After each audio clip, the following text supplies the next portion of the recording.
It wasn't supposed to move. I mean, it couldn't have. But right there, in the middle of the Vermont woods, I swear to God it stood up.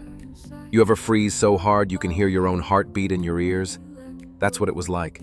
1 second I was staring at what I thought was an old fallen log, maybe 10, 15 feet ahead of me. The next, I realized the damn thing had shoulders. The forest was quiet, too quiet.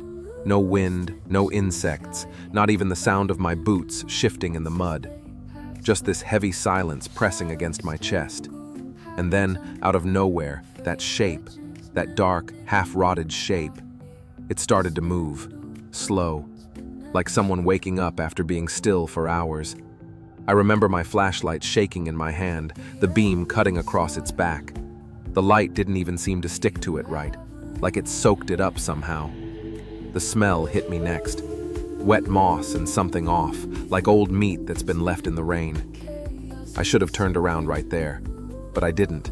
I just watched. And then it lifted itself, first on its elbows, then straight up, smooth as a hinge. That's when I realized it wasn't a log at all. It was looking at me. Before I tell you what I saw that night, you need to understand how I ended up out there in the first place. I hadn't planned on being that deep in the woods. Honestly, the whole trip was supposed to be a quick weekend away. Just me, my truck, and enough quiet to forget about people for a while. I'd been working non-stop since July, and my brain felt fried. So when an old buddy told me about some back roads outside Montpelier, old logging trails that hardly anyone used anymore, I figured, why not? You ever get that urge to just disappear for a couple days? No phone, no traffic, no small talk. Just wind, trees, and the sound of your boots crunching leaves. That's what I was chasing. Vermont in early October looks like a painting someone left out in the rain. Everything's gold and rust red and half dead, but somehow still alive. The kind of quiet that feels clean, until it doesn't. I got there around noon, followed this narrow dirt trail until I couldn't anymore. No signal, no maps. Just a clearing that looked perfect to set up camp. I remember thinking how still it was out there. No birds, no breeze. Just the occasional drip of something falling off the trees. I told myself it was just late in the season, that the animals had already started hunkering down for winter. But there's this thing about those woods that's hard to explain unless you've been in them. It's not the kind of quiet you get in the suburbs. It's thicker, like the trees are listening. Later, I found out that whole stretch of forest sits right near what locals call the Bennington Triangle. It's this patch of land in southwestern Vermont where people have been vanishing for decades. Hikers, hunters, even a few loggers back in the 40s. I didn't know any of that then. If I had, maybe I wouldn't have stayed the night. Anyway, I set up camp just off the trail. Small tent, little fire pit, the usual. The sun was dipping low, those long orange streaks cutting through the trees like glass. I remember thinking it was perfect. But somewhere between getting the fire going and making dinner, I started to notice how far away everything felt. Like, if I yelled right then, nobody would hear it. And I didn't know it yet, but I wasn't alone out there. I guess I should have mentioned, I wasn't exactly in the best place back then. Work was eating me alive. Long hours, short nights, no room to breathe. And I thought, maybe a weekend off-grid would help me reset. You know, just unplug, clear the noise, get my head straight. So yeah, I went out there alone. I told a few friends where I was heading, but even that felt like overkill. Vermont's full of hunters and campers. I wasn't doing anything special. Just parking near the trailhead, hiking in a couple miles, pitching a tent.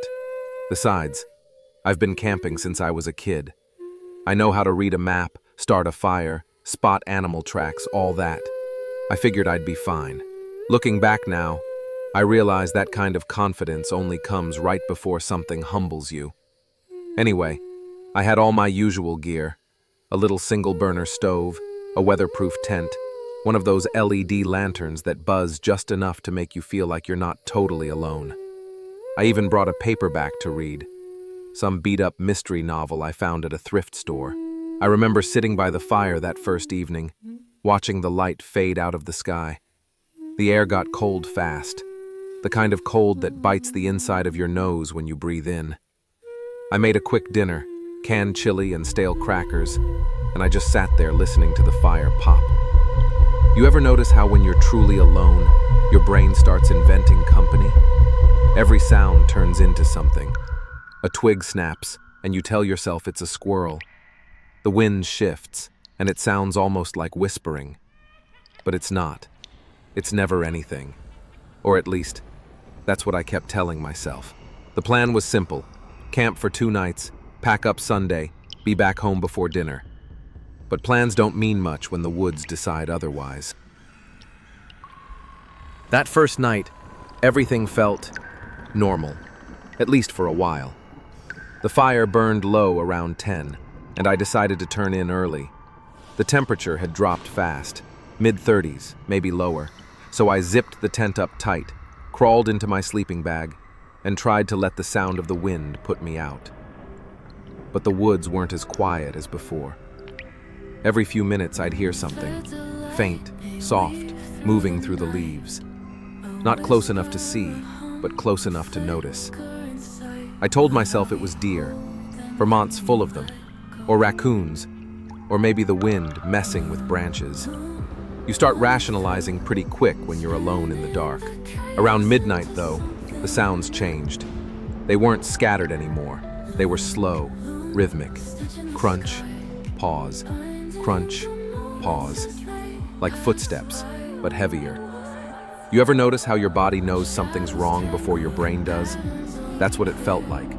This low hum of panic under my ribs, building for no reason I could explain. I grabbed my flashlight and unzipped the tent just a little. The cold air hit my face like a slap. I scanned the trees. Nothing. Just the usual shadows swaying against the light. I sat there for maybe 10 minutes, just listening. Eventually, I zipped the tent shut again and told myself to stop being jumpy. And then I heard it. A soft crack, like a branch snapping under weight. This time it was close, really close. I held my breath and clicked the flashlight on again. For a second, I thought I saw movement. Just a flicker of something tall slipping between the trees. Could have been a trick of the light, could have been nothing. But then I noticed something else. A smell. It came out of nowhere, thick and sour, like wet leaves mixed with something metallic. It only lasted a few seconds, then it was gone. I didn't sleep much after that. Every sound felt amplified, every gust of wind, every creak of wood. I just kept staring at the top of the tent, waiting for the first bit of sunlight to show through. And when it finally did, I found something waiting outside. Right behind my tent, the ground was soft, muddy from last night's rain. There were prints in it. Not paw prints, not boot prints. They looked like knees. 4 deep impressions, unevenly spaced, like something had crawled right up to where I'd been sleeping. By the time the sun came up, I was already packed.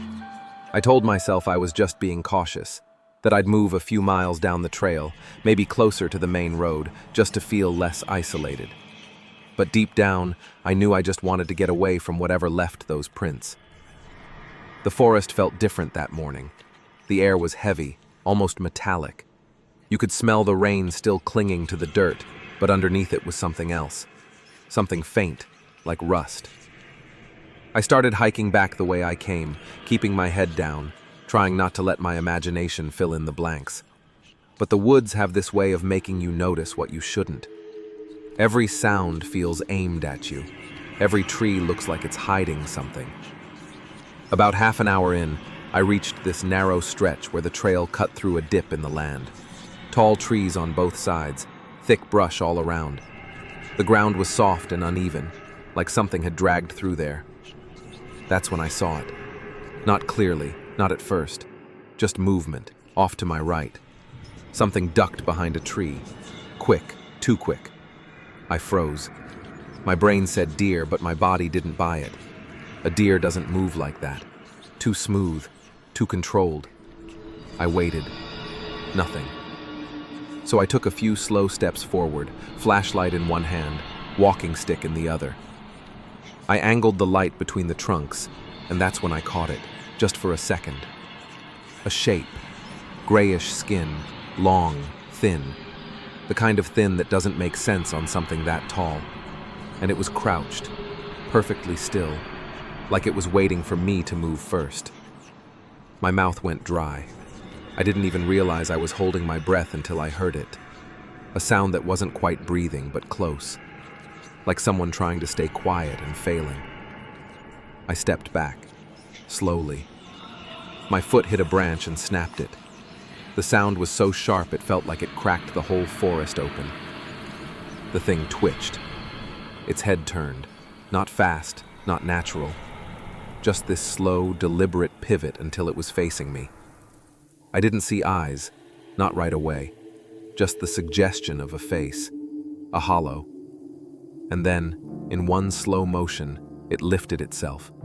First on its hands, then its knees, and then it stood up. It had to be 7, maybe 8 feet tall. Limbs too long, shoulders hunched like it hadn't stood straight in years. The skin looked stretched, like it had grown over something that didn't fit right underneath. It didn't run, didn't lunge. It just watched me. I don't know how long I stood there. 5 seconds, maybe 10. Felt like an hour. Then something in me snapped, and I turned. I didn't look back. I didn't even think. I just ran. Branches hit my face, tore at my jacket, but I kept moving. The ground kept dropping and rising, my boots slipping in the mud. I could hear it behind me, not chasing exactly, just moving. Every few seconds, another crack of wood, another step. And that smell, that same wet, rotten, metallic stench, followed me the whole way down. I don't remember reaching the road, just the sound of gravel under my boots and the sight of my truck through the trees. I slammed the door, started the engine, and didn't stop until I was miles out of those woods. But the thing is, I don't remember hearing birds again until the 3rd day after. I don't remember the first few miles after I hit the road, just the sound of the engine straining and my hands gripping the steering wheel so tight my knuckles went white. My heart was pounding so hard it felt like it was shaking the truck. I kept checking the mirrors, every 30 seconds, maybe less. The headlights cutting through the fog behind me, catching nothing but empty road. But I swear, there were moments when I thought I saw movement between the trees, just flashes, like something tall keeping pace with me, just inside the tree line. Could have been branches, could have been headlights playing tricks, but at that point my brain was done trying to reason. It just wanted out. The roads out there twist forever. Half the time it feels like you're driving in circles. The GPS didn't work, no service, no signal, just me following whatever looked familiar. Every sound inside the truck made me flinch. The seatbelt buckle rattling, gravel hitting the wheel wells, even my own breathing. I remember reaching the first gas station I saw, some tiny place off Route 12, the kind that looks abandoned even when it's open. I pulled in too fast, probably blew out half the gravel on the lot, killed the engine, and just sat there for a minute, trying to convince myself I hadn't actually seen what I thought I saw. You ever try to talk yourself out of something that your body already knows happened? That's what it felt like. My head was running every excuse it could come up with: sleep deprivation, bad light, stress, pareidolia, whatever. But my body wouldn't listen. It was locked in that moment, still waiting for something to move out of the tree line. I finally got out, walked into the store, and the guy behind the counter gave me this look, like I'd just crawled out of a hole. He asked if I was okay. I must have looked like hell. I tried to explain, but halfway through I stopped myself. How do you even say that out loud? Hey, I just saw something in the woods, stand up. He'd think I was drunk or high. So I just told him I thought I saw a bear. He nodded like he didn't believe me, rang me up for gas and coffee, and that was that. When I stepped back outside, the air felt lighter somehow, but I still couldn't shake that smell. Faint, metallic, like it had soaked into my clothes. I drove straight home that night, didn't unpack, didn't shower, just locked every door and left the lights on until sunrise. And when I finally did fall asleep, sometime mid-morning, I woke up hours later from a dream where I was back in the woods.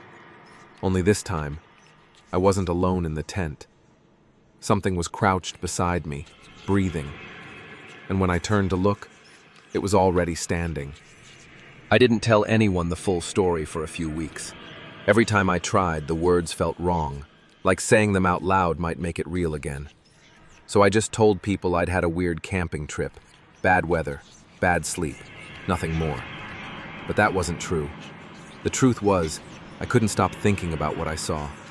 I'd wake up in the middle of the night convinced I'd heard that same slow creaking sound outside my window, that shifting noise of something heavy unfolding itself from the ground. Eventually, curiosity got the better of fear. I started researching, not about monsters or ghosts. I wanted rational answers. Turns out, that patch of forest I was in sits right near the edge of the Bennington Triangle, a stretch of land in southern Vermont known for strange disappearances. Hikers, hunters, even whole search parties gone missing between 1945 and 1950. 5 people vanished there without a trace. No signs of animal attack, no footprints leading away, just gone.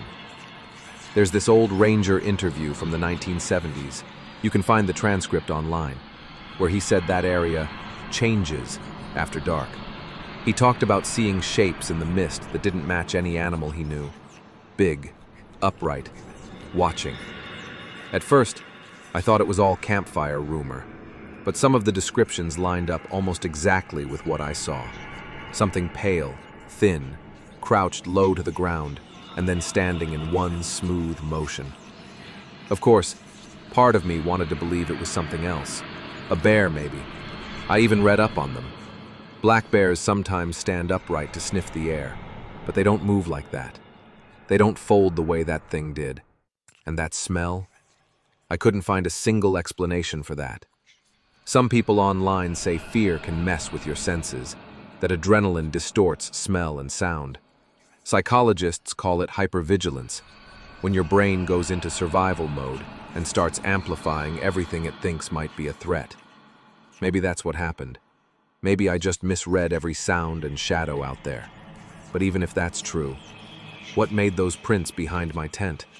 I went back to that spot on satellite view a few months later. There's a gap in the trees, a shape, like a small clearing, and dead center, you can see a long, dark line, almost like something heavy had been lying there for a while. People like to say the woods are peaceful, healing even. But if you've ever spent a night alone out there, truly alone, you know peace isn't the right word. It's patient, and whatever's waiting in it, it waits for you to stop pretending you're not afraid. It's been a few months now. I haven't gone camping since. I keep telling myself I'll get over it, that maybe one day I'll go back, find that same trail, stand in that same clearing in daylight, and prove to myself it was nothing. But every time I think about it, I feel that same cold air hit the back of my neck, and I remember how still it got right before it stood up. Some nights, when the wind cuts through the trees outside my house, I catch myself holding my breath, listening, just waiting to hear that slow, dragging sound again. Maybe it was nothing. Maybe it was everything. I don't really care what it was anymore. I just know that something in those Vermont woods watched me walk away, and I hope to God it stayed there. If you're from Vermont, or anywhere near those backwoods, and you've ever seen something you can't explain, tell me about it in the comments. Because I need to know I'm not the only one who's seen it move. And if you ever find yourself camping alone, and you see what looks like a log just a few yards out, don't wait to see if it stands up. I don't know what I saw out there. I can still hear the way the woods went quiet, like every living thing had stopped breathing at once. At first, I thought it was a log, just a fallen tree half buried under leaves and frost. But then it moved, slowly, like it was unfolding, and when it stood up, it was taller than me. I told myself not to run, but the sound it made, like bones creaking underwater, that's what did it. I turned, and the forest swallowed the light behind me. That's when I realized I wasn't lost. Something else knew exactly where I was. I guess I should have mentioned, I wasn't in a great place back then. Work was killing me. Long hours, no sleep, no peace. So I thought maybe a weekend off-grid would help. Just unplug, clear my head, breathe. I went alone. Vermont's full of hunters and campers. It didn't feel dangerous. I'd been camping since I was a kid. I knew what I was doing. Looking back now, that kind of confidence only comes right before something humbles you. I packed light, tent, stove, lantern, an old paperback mystery I never finished. That first night was calm. Fire crackling, stars so bright it almost felt safe. But when you're truly alone, your brain starts inventing company. Every twig snap sounds like footsteps. Every gust sounds like whispering. The plan was simple. 2 nights, back home by Sunday. Plans don't mean much when the woods decide otherwise. The first odd thing happened the second night. Around dusk, I noticed the forest had gone quiet. No crickets, no wind. Just silence so heavy it pressed against my ears. I told myself it was the weather changing, but it felt wrong. Then came the smell, metallic, sharp, like rust and wet stone. I checked around the campsite. Nothing. No animals, no food spilled, but the air felt thicker somehow. Around midnight I heard it. This long dragging sound. Not footsteps, more like something pulling itself along the ground. I shined my light toward the tree line, and for a split second I swear I saw something crouched there. Pale, long, still. I blinked, and it was gone. My first thought was a deer, maybe injured, but I've seen deer move. They don't crawl. I didn't sleep much after that. Every few minutes, another sound, a soft thud, a whisper of branches bending back. Sometime before dawn, it all stopped again, like the forest was holding its breath. That's when I heard the whisper, close, right behind the tent. Stand up. I froze, didn't breathe.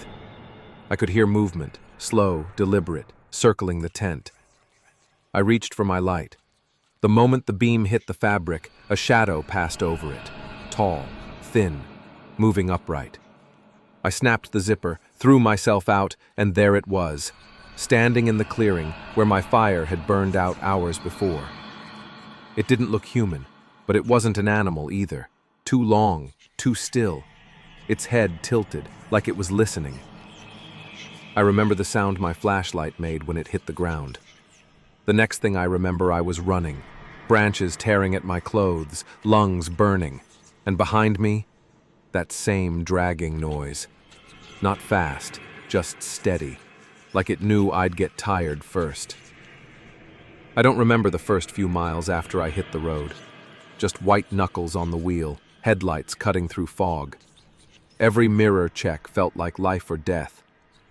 Sometimes I thought I saw movement between the trees, something tall keeping pace with me. Could have been branches, could have been anything.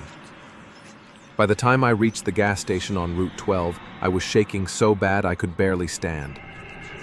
The guy behind the counter looked at me like I'd just crawled out of a grave. I tried to explain, but how do you say that out loud? Hey, I just saw something in the woods stand up. He wouldn't believe me, so I said it was a bear. He nodded, gave me gas and coffee. When I stepped outside, the air still smelled like metal. I drove home that night, locked every door, left every light on. When I finally slept, I dreamed I was back in the tent. Only this time, I wasn't alone. Something was crouched beside me, breathing. And when I turned to look, it was already standing. I didn't tell anyone the real story for weeks. I just said the trip was weird, bad sleep, bad weather, but the truth? I couldn't stop thinking about it. Turns out that forest sits right on the edge of the Bennington Triangle, where 5 people vanished in the late 40s. No tracks, no blood, no answers. I found an old ranger interview from the 70s. He talked about seeing shapes in the mist, moving upright, watching. I read about bears standing, about fear tricks and hypervigilance, the way adrenaline can warp your senses. But that smell, that sound, science doesn't explain those. Months later, I checked the spot on satellite view.